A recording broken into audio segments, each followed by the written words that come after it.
जब तक परमेश्वर कनौजिया के परिवार में ग्राम प्रधानी रही तब तक वह गांव वालों के हर सुख दुख में शुमार होते थे।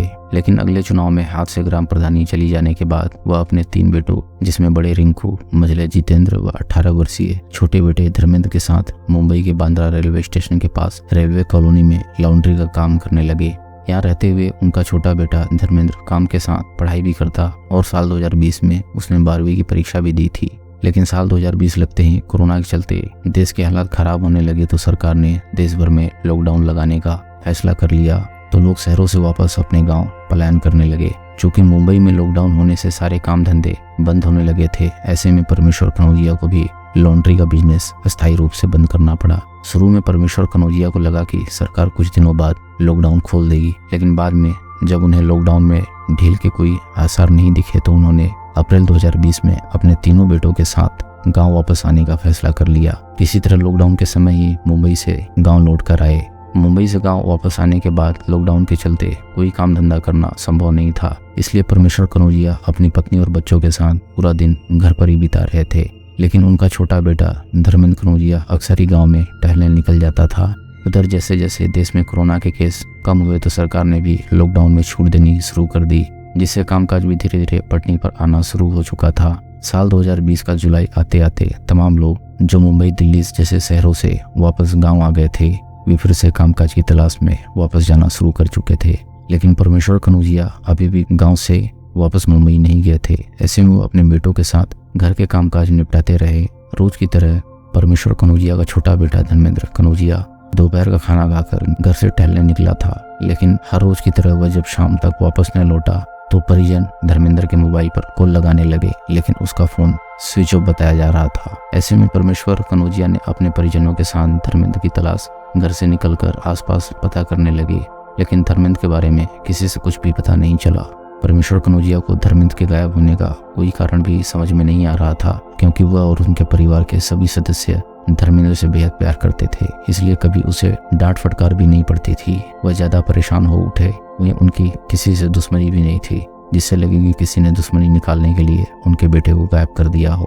रही बात कहीं जाने की, तो वह हाल ही में लॉकडाउन के चलते मुंबई से आया था। वह अपने घर के लोगों के साथ धर्मेंद्र के दोस्तों और परिचितों के यहाँ जब देर रात तक उसे खोजते रहे और उसका कोई पता नहीं चला तो उन्होंने पुलिस को बेटे की गुमशुदगी की सूचना देने का निर्णय लिया और सुबह थाना और आस पहुंचे। थाना प्रभारी को घटना की जानकारी देकर उसकी गुमशुदगी दर्ज करवाने की मांग की, लेकिन थाना प्रभारी ने जांच की बात कहकर उन्हें लौटा दिया।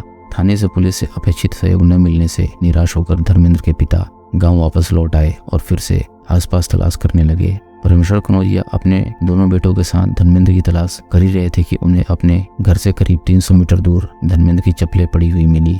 धर्मेंद्र के चप्पल मिलने के बाद उसके घर वालों के मन में तमाम तरह की आशंकाएं जन्म लेने लगी थी। घर वाले किसी अनहोनी के अंदेशे के साथ चप्पल मिलने वाली जगह के आगे बढ़े तो 200 मीटर दूर गिरिजा शंकर द्विवेदी की आम के बगीचे के पास से निकले सरकेला नाले में धर्मेंद्र का औंधे मुंह सो पड़ा देखा, जहां धर्मेंद्र का पूरा शरीर पानी में और सिर बाहर था। इसे देखकर सभी बदहवास रोने लगे। इसके बाद रोते बिलखते धर्मेंद्र के पिता परमेश्वर कनौजिया ने औरास थाना प्रभारी राज बहादुर को घटना की सूचना दी।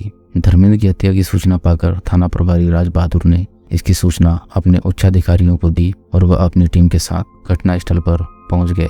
घटनास्थल पर पहुंचने के बाद थाना प्रभारी ने ग्रामीणों की मदद से धर्मेंद्र कनौजिया के शव को बाहर निकलवाया। नाले में से धर्मेंद्र की लाश बाहर निकालने के बाद पिता परमेश्वर व मां उर्मिला देवी का कहना था कि उसके बेटे की हत्या की गई है और शरीर में मारपीट जैसे चोट के निशान भी हैं, क्योंकि धर्मेंद्र के चेहरे पर सूजन, पैंट की जेब में मिले मोबाइल में खून के निशान थे, जिसके आधार पर वे बार बार बेटे की हत्या किए जाने की बात दोहरा रहे थे। धर्मेंद्र की हत्या को लगभग 1 महीना बीतने को था, लेकिन पुलिस अभी भी हत्या के कारणों को पता लगाने व हत्यारों तक पहुंचने में नाकाम रही थी। धर्मेंद्र की कॉल डिटेल के आधार पर भी हत्यारों तक पहुंचना पुलिस को कठिन लग रहा था। इधर पुलिस धर्मेंद्र की हत्या के मामले की जांच कर ही रही थी। इसी दौरान परमेश्वर कनौजिया को पता चला कि धर्मेंद्र के गायब होने वाले दिन आखिरी बार उसे गाँव के ही रहने वाले लक्ष्मण कनौजिया, संजीत कुमार, उसके भाई रंजीत कनौजिया के साथ देखा गया था। यह जानकारी मिलते ही परमेश्वर कनौजिया ने औरास थाने पहुंचकर संजीत व रंजीत, राहुल और लक्ष्मण के खिलाफ बेटे की हत्या में शामिल होने की नामजद रिपोर्ट दर्ज करा दी। अब नए थाना प्रभारी ने नए सिरे से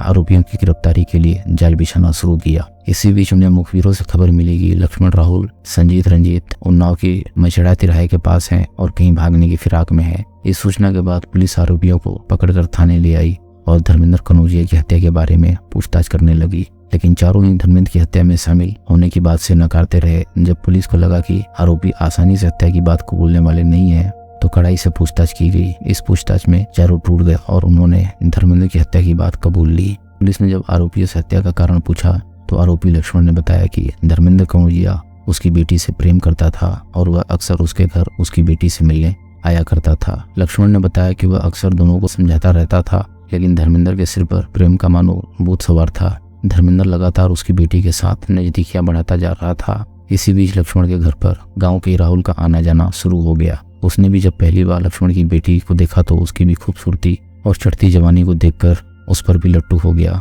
अब राहुल लक्ष्मण की बेटी को देखने अक्सर बहाने से उसके घर आने लगा था। वह जब भी आता तो लक्ष्मण की बेटी को देखकर अपने सुध-बुध खो बैठता था। उसके मन में लक्ष्मण की बेटी को लेकर कब प्यार की कोपलें पनपने लगी उसे पता ही नहीं चला। लेकिन उसके सामने एक बड़ी समस्या धर्मेंद्र था, क्योंकि वह भी उसी के चक्कर में अक्सर लक्ष्मण के घर आया करता था। इधर लगातार राहुल के घर आने से लक्ष्मण की बेटी का प्यार धर्मेंद्र से कम हो गया और राहुल की तरफ आकर्षित होने लगी।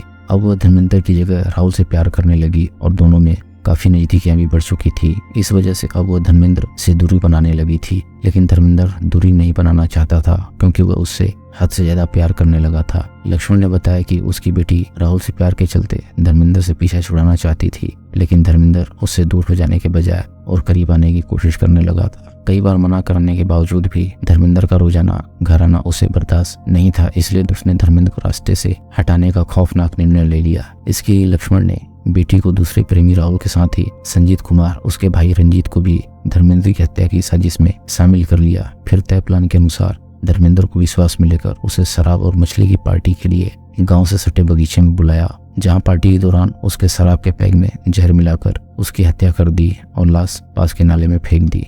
दोस्तों, अगर आपको कहानी पसंद आ रही हो तो वीडियो को लाइक करें और चैनल को सब्सक्राइब करें। हम ऐसी मजेदार कहानियां आपके लिए लाते रहेंगे।